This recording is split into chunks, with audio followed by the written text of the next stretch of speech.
Coming up, Liam and Chris go toe-to-toe and give their top picks in the NFL draft. Thomas and I break down USC's prospects waiting to hear their names called. And we analyze several recent basketball transfers that USC landed this past week. And you might notice there's a little something missing from today's episode. All that and more coming up next on Sports Scene.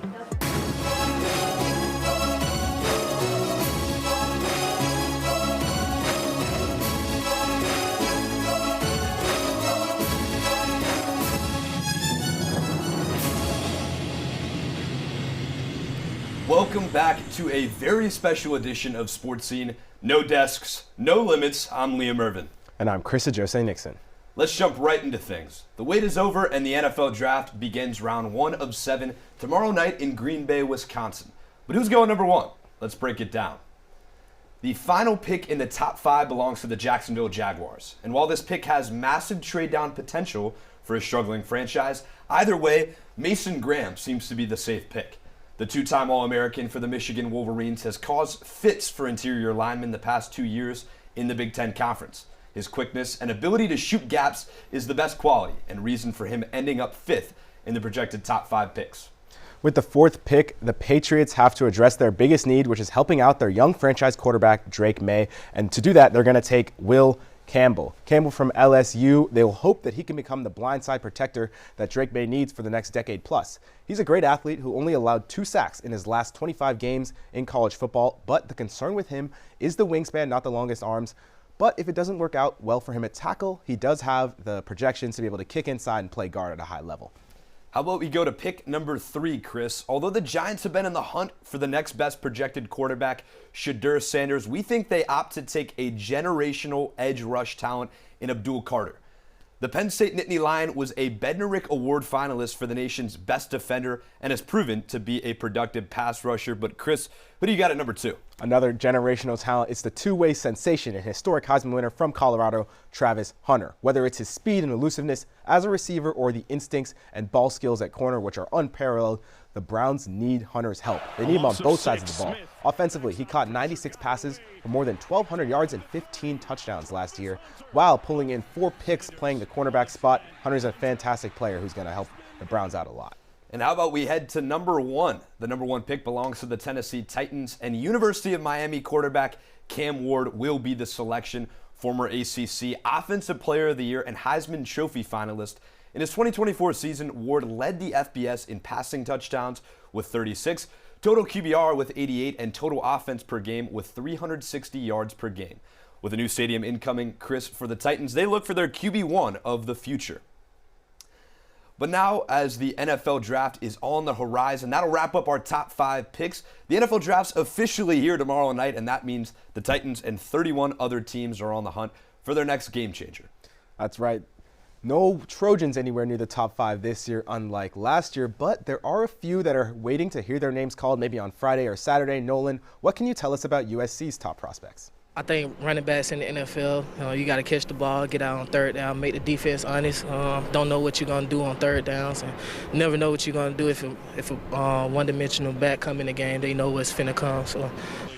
After running back Woody Marks transferred to USC from Mississippi State in 2024, he had a career year with over 1,100 rushing yards, 9 touchdowns, and 300 receiving yards. His strong performances at the Combine and Pro Day have bolstered his draft stock. Hi, I'm Nolan Nezet, super excited to be in the studio. It's a first for me, and I'm also super excited to see some of our very own get drafted this week. The 3 names to look out for. Yes, there's Marks, but there's also cornerback Jaylen Smith and center Jonah Monheim. None are expected to be selected tomorrow on day 1, but Marks is certainly a day 2 candidate. Smith and Monheim are likely to hear their names called on day 3 if they do end up getting selected. Thanks, Nolan. And I'm Thomas Johnson. I'm taking a look at Jaylen Smith. I think he's one of the more underrated prospects out of this Trojan draft class. Let's take a look at the tape. Jaylen Smith can do it all. I think he's one of the most versatile corners in that 4 to 7 round little look. You take a little look at that tackle in space. Not many Trojan corners can do that. Now on this interception, he goes up and gets it with the one hand. He's a corner who can do it all. Another tackle in space here. This one behind the line. And you look, there are a couple USC defenders there, but not in a great space to make the tackle. And now here, that's what you want a corner to do. A contested catch, looking like a wide receiver out there, intercepting Dylan Raiola. And I just think that's why you would draft Jaylen Smith. It's because he's a versatile corner. He can make tackles in space. He can intercept the ball. But Nolan, why do you think Woody Marks will have the better NFL career? Yeah, I mean, I think the three, he's going to have the best career. I think, first of all, as a running back, if you're drafted a little lower, all it takes, for at the running back position, one start on a good team, and if you're in the right system, it's a seamless fit. I also think you look at his career, here at USC and beyond that, at Mississippi State. Last year, he was 4th in the Big Ten in rushing yards. He had, 1,100. Also, he's an incredible receiver. That's more important in today's game than ever before. He had over 1,500 career receiving yards. He's a fast guy. Is he a little undersized? Yeah, but I think that's the only flaw that he really has. Other than that, his game is almost impeccable. I really like Jaylen Smith, and running backs, for me in the NFL, they just don't always seem to work out for, like you mentioned, not high positional value. But I really like Jaylen Smith's tackling abilities. He was 5th on the team in total tackles, but he was 3rd on the team in solo tackles. We saw with the tape, he's able to wrap up in space. You put him at the slot, he can be a run stopper. He can be a great slot cornerback. I just think Jaylen Smith is going to be a great value pick for whichever team picks him up. For the sake of the Trojans, I hope both are awesome. I think one thing we can agree, though, they both need stellar fits. They're not day one picks, so they're not going to fit in anywhere. They need the right team to be drafting them. That's all we're saying about these prospects. Terrence, what is everyone else saying? Well, guys, I have looked all across the internet of what people are saying, because social media right now can be used as a weapon for fans to really tell their team what they think they should do. Now, the teams don't always listen, and they shouldn't, because fans are stupid. Fans are fans. But I've scoured the internet of what people are saying, so let's take a look at my monitor to look at Twitter of what those people are doing. Now let's take a look at this Browns fan first. He thinks that the number 2 pick, they should take Shedeur Sanders. He thinks it's a bad QB class, which I agree with, but he doesn't want them to take a Travis Hunter. He wants them to take the best pocket passer in Sanders, and I disagree with him. I'm inclined to agree with Chris and Liam. Travis Hunter is easily the right pick here. You wait on a QB for either next year or the year after that. But a division rival of theirs, the Steelers, who another prospective team who could be drafting Shedeur Sanders. This guy thinks that they would be idiots to draft Sanders. He thinks it is a move the Browns would make, unsurprisingly, aligned with our last tweet, and it would make them the laughingstock of the NFL for decades. Now, I'm sure you're all wondering, as an NFL insider, where do I get my news? Where am I getting the most informed? Well, that, of course, is from Fortnite streams, as one would expect. The official Fortnite account tweeted this out, your new source for NFL draft updates. And that is, of course, in reference to Cam Ward, a prospective number 1 overall pick, drafting on his own Fortnite stream that he thinks that the Titans' lackluster offensive weapons are some of the best in the entire league. Now, this Titans fan right here tends to disagree with them. He thinks that Cam Ward begging, as he says, to be a Titans fan is a bad sign. He thinks that they should trade back, grab Will Campbell at that offensive line position, and solidify for the future. Now, I'm inclined to agree with this. I think it's a bad QB class, but I think the Titans need their QB of the future. Now, speaking of Ward and that number 1 overall pick, we spoke with some students earlier today about what they thought was happen in this year's NFL draft at number 1. Who do you think's going first overall? I think Cam Ward's going to go first overall. I think he's the best quarterback prospect in the draft, and I think Tennessee has a need, so I think they'll probably take Cam Ward. Cam Ward is going number 1, just because he is. We all know that to be true. Travis Hunter's projected, the line for him getting picked first, and he'll be second, is plus 5,000 or something ridiculous like that. So it's Cam Ward. Even Vegas agrees. So. I'm going to have to say Ashton Genty. I think he's the best running back prospect, and he was snubbed the Heisman. Well, that last girl, I think she knows ball. But speaking of prospective number 1 overall picks, I'm going to send it over to Casey, and he's got a replay breakdown of those potential one of those potential number 1 overall picks. Miami quarterback Cam Ward is an unlikely story from FCS Incarnate Word to Washington State and then to South Beach. Ward worked his way up, and now he's likely to go number 1 in the NFL draft. Let's break down some of his tape from this past season, as, of course, he was a Heisman finalist We see here the ability for him to create extensions on the play, use his legs. He has blindside pressure here from the Syracuse defender, and Ward is actually going to go up the middle. Kind of risky play. You think he's going to get tackled here? No, sir. He's going to keep going, has the first down, another tackle broken. Move those chains, Hurricanes. Now let's look at a play for him in the air. Again, has the ability to get outside the pocket for better or for worse. He's cornered here by Duke defenders like a cat in a cage, and he's going to extend the play, roll out a little bit. Like I mentioned, getting out of the pocket is his main asset. Looking downfield, can see the whole field very well, and he's going to sling this ball 40-plus yards to his favorite target, Xavier Restrepo. Touchdown, Miami. Now, the Titans need a new quarterback, and Cam Ward is the best one available in the class. He's got an effortless release, can throw from tough angles, and create plays with his legs. But that's all for Replay Room. Coming up, USC baseball took a series from Gonzaga and now looks ahead to Minnesota. And the USC men's and women's basketball teams are experiencing some roster shakeups. We'll be right back.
Basketball on both the men's and the women's side of things will be played quite differently next year, all thanks to the transfer portal. Eric Musselman convinced former Maryland guard Rodney Rice to join his squad. The upcoming junior put up 14 a game and shot 37% from three. He will fill the voids left behind by Wesley Yates, who committed to Washington, and Desmond Claude, who just entered the transfer portal Tuesday night. On the women's side, Lindsey Gottlieb pulled guard London Jones from UCLA. With 1 year of eligibility following 3 years as a Bruin, Jones brings extensive tournament experience to a Trojan squad with very few returning players. The transfer portal closed Tuesday, but players who entered the transfer portal beforehand may still be searching for new homes. Keep an eye out on Musselman and Gottlieb trying to pull more talent their ways. Big wins on the court for USC there. Chris, give us some wins on the field. Thanks, Nolan. The USC baseball team cruised to a 12-2 win over Long Beach State Tuesday night after winning the series against Gonzaga over the weekend. Quality pitching from Dylan Osborne induces the double play ball here, and the Pen would lock things down the rest of the way. After splitting the first two games, they dominated 11-1 in the rubber match on Sunday to take the series, and the bats got hot for SC as Jack Basir, the right fielder, takes a swing, goes yard in the fourth to give SC a nice cushion. Ethan Hedges clearly has been the star for USC. He plays third base, he pitches, he leads the way in average, runs, RBIs, and homers, which he's hit 11 of. He even has a team best 8 saves, but how about Avery Covarrubias swinging it well this April? He's batting .328 on the year, 27 runs, 24 batted in. Great production from the sophomore there. And Braden Dowd has been a huge lefty bat, hitting over 300, 18 extra base hits, and leads the team in walks with 38. They head to Minnesota on Friday with a few more Big Ten series remaining. They'll look to lean on those stars to take them home. But now let's throw it back to Terrence at the flash cam for the highlight of the show. Well, guys, it was a pretty good weekend for USC athletics, but I've narrowed down a couple plays that stood out as game changers. Let's take a look. We start at Galen Center, where Parker Tompkinson right down Main Street. Hope you brought your brooms, because USC pulled the crosstown sweep as we get another look at it. Trojans build momentum before the MPSF tourney. And let's head out to Great Park where Adrian Lopez, goodbye. Katy Perry will see that ball next time she goes to space. Trojans mercy ruled the Zags, this game ending in the 8th inning. USC moves to 26-14. And finally, let's head to Carson where Isabel Vitelli, shake, bake to Emma Bunting, finds some space, puts it through en route to a 21-3 domination over the Ducks, helping the Trojans end senior night on a bang. And that is going to do it here for Terrence's Top Trojan Plays. Tune in next week for more dingers, kills, and everything in between. And speaking of top Trojans, let's send it over to Hayes, who sat down with a top Trojan of herself.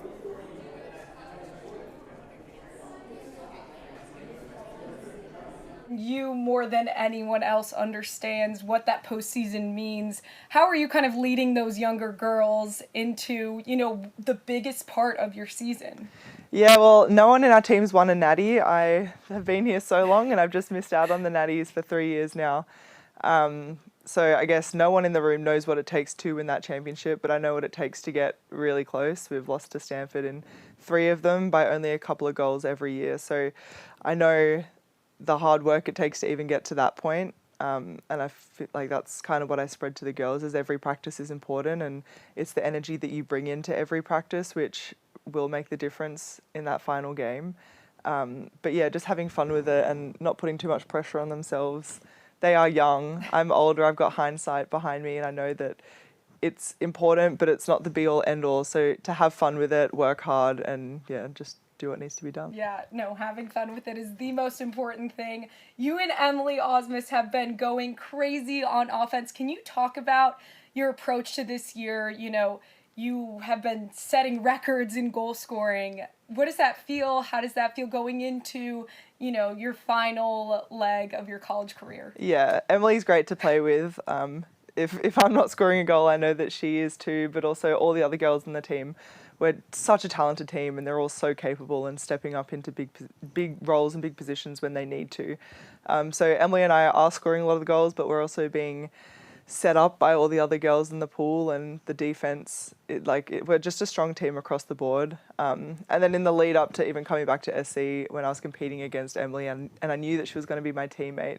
So I had a little soft spot for her, and now that I'm in the team with her and seeing what she can do is just amazing as well. This team is so special. I'm so excited to watch your quest for the national title. Thank you so much, Tilly, for sitting down with us today, and good luck. Thank you so much.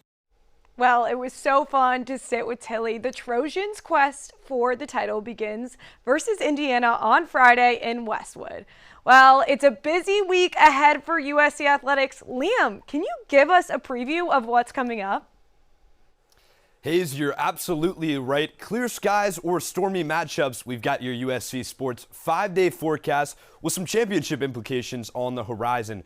We start at 3 p.m. today in College Park, Maryland, as the USC women's lacrosse team will face number 12 Michigan Wolverines in the Big Ten tournament quarterfinals. Thursday, you've got a day to get your work done for this packed weekend of action, beginning with the MPSF semifinals this Friday. USC men's volleyball will either face number 3 seed BYU or the winner of 6-seeded Stanford and 7th-seeded Menlo in a must-win game. Now to the weekend. With the men's Big Ten tennis tournament, as USC finished the season strong, they head to Columbus, Ohio to face the Michigan State Spartans. And a steady constant for your weekend can be USC men's baseball, traveling to Minnesota to take on the Golden Gophers and looking for their 7th Big Ten series win in a row. Rain or shine, one thing is for certain, the Trojans are bringing the heat all week long. Now, we have 2 unks in the room today. Let's send it over to Thomas Johnson. And for the first time in over 2 years, Rob Parker is back on Sports Scene. It's the penultimate show of the year, and that means we get to have a special guest. My name is Thomas Johnson, and I'm joined alongside Fox Sports radio host and MLB analyst Rob Parker. We have him talking USC sports today. My pick of the week is USC track's Samira Moody. The senior helped her team win 2 events this past weekend at the Mount Sac Relays, but not just win, dominate. Moody ran the first leg of the 4x100 relay, which was the fastest in the NCAA this year. And she won the 200-meter dash with the 6th fastest time in the NCAA this season. Well, Thomas, Moody may be fast, but the play that heralds from the volleyball court is the one that I'm going to recommend, and that's Dylan Klein. He's USC's best attacker and was instrumental in their sweep of UCLA last week. Dylan Klein registered a team-leading 9 kills on Saturday. Klein registered 6 of them during a second set, including 3 key ones in a row to control the set. He was first team all MPSF last year, and guess what? Will be a front runner for a nomination again this year. Well, Rob, you are the guest on the show today. I'll let you get started with your argument first. Okay, let's do this first. I have a little history lesson for you, okay? We talk about the greatest of all time.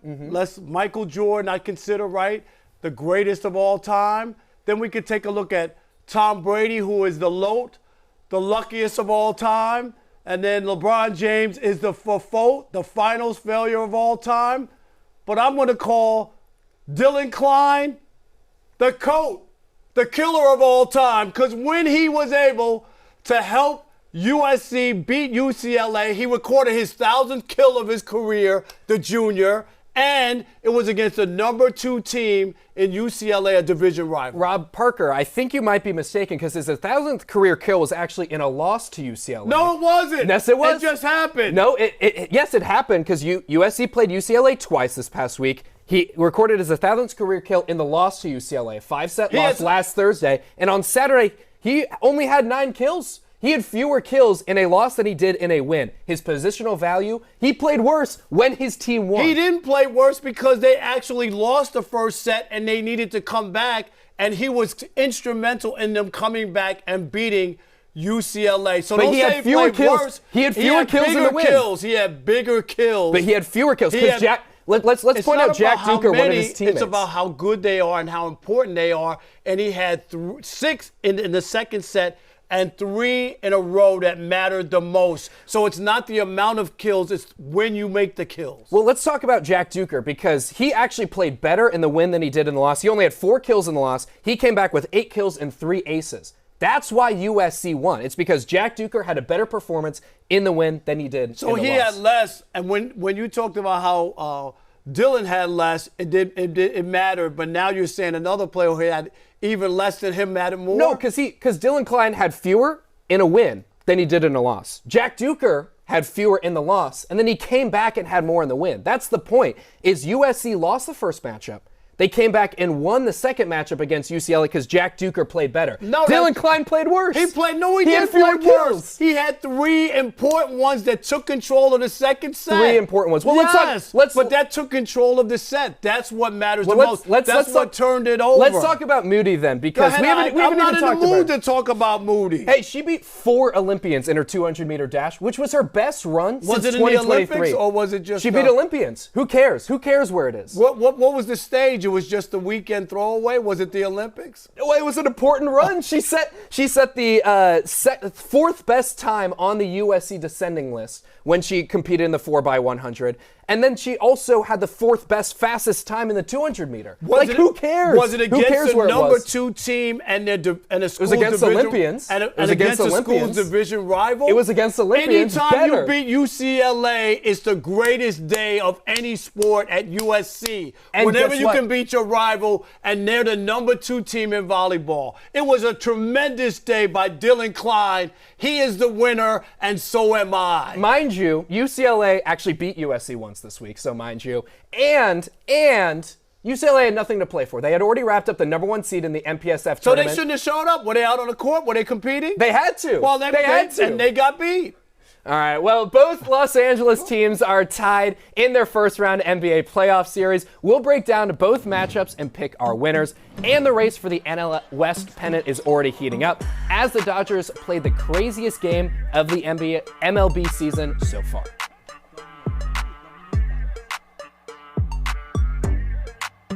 I've replaced your shoelaces with fruit by the foot. So you did. I replaced your fingers with fruit by the foot. Bravo. I've replaced your bones with fruit by the foot. Indeed you have. I replaced your guitar strings with fruit by the foot. Seems like a step backwards, but all right. I've replaced your DNA with fruit by the foot. That would be end of game, my friend. Fruit by the foot. Fruit-flavored snack. Are you you guilty of driving while talking on your cell phone? Hi, Billy Mays here for the Jupiter Jack. The most convenient hands-free device for any cell phone, guaranteed. Plug it into any phone and mount it on the dash. Preset your radio to 99.3 FM and you're ready to go. Jupiter Jack transmits quality sound through the speakers in your car. Instead of hearing music, you hear the other person. No plugs, no wires, no hands. Call now and get the Jupiter Jack for just $40. Order right now and we'll cut the price in half. You'll get the Jupiter Jack for only $19.99. As a bonus, we'll also include the Jupiter Jack phone mount. It mounts easily and adjusts to fit any shape or size phone. Just pay separate shipping and handling. That means you get the Jupiter Jack and the phone mount, a huge value, all for just $19.99. Have your credit card ready and call 1-800-346-5231. But call now. We're giving away a bonus dashboard mount with all of today's orders. So call 1-800-346-5231. Call now. And welcome back to Sports Scene. After they each lost their first games of the playoffs on Saturday, the Lakers and Clippers both tied their series up in Game 2. Now let's go to Daniel Palmore in the newsroom with more on the crosstown rivals in the playoffs. Thanks, Nolan. Playoff basketball is officially underway in Los Angeles, and it looks like both LA teams are going to have their hands full in the first round. The Clippers stole home court advantage against the Nuggets after Kawhi Leonard's 39-point explosion. Leonard was in his bag against Denver as he made 15 of his 19 shot attempts in LA's 105-102 win. And at Crypto.com Arena, the Lake Show bounced back from their disappointing Game 1 loss against Minnesota. Luka Doncic led the way with a near triple-double as he tallied 31 points, 12 rebounds, and 9 assists. The LA defense held the Timberwolves to a season-low 85 points. And the Lakers could not get any shots to fall in Game 1, but rediscovered their shooting touch in Game 2. While doing so, they held Minnesota to 38% shooting from the field and 20% from the three-point line. Intuit Dome will host its first two Clippers playoff games, and the Lakers hit the road to Minneapolis as both teams look to crush their opponents' hopes of advancing. And that's all I have for LA basketball, but let's send it back to break down more postseason action. Thanks, Jano. So, gentlemen, after all series tonight, we'll have played 2 games in the series. Nolan, we'll start with you. What has been the most surprising thing about the playoffs so far, and has that impacted your playoff predictions? Yeah, I mean, I think the Lakers losing that first game was huge. The Lakers were my pick to win the NBA championship. I also said, though, I think of all the contenders, they're the most likely to lose in the first round. And I think now, that series got split. I would not be surprised if the Lakers lost this first round series. Yeah, I agree with you. I think Jaden McDaniels' performance offensively was a specific surprise, and LeBron not playing like normal playoff LeBron so far, but my biggest surprise has actually been the Detroit Pistons. I think they lost Game 1, but they looked really good most of the way until they kind of forgot how to play basketball. Something maybe more typical of a young team in their first postseason kind of series as a unit, but then in Game 2, bouncing back, Cade Cunningham completely balling out. They were able to shut down Cat, not even let him really get any shots off. And if they can continue that, they can absolutely take this series from the Knicks, which is something I did not expect. Chris and Nolan, I had an epiphany last night when I was watching the Clippers' victory over the Nuggets. I think the Clippers are winning the NBA Finals at this point, making sure that everyone is healthy on that squad. You saw a guy in red winning playoff games, shooting 15 of 19 from the field. It reminds you of 2019 and Kawhi Leonard, of course.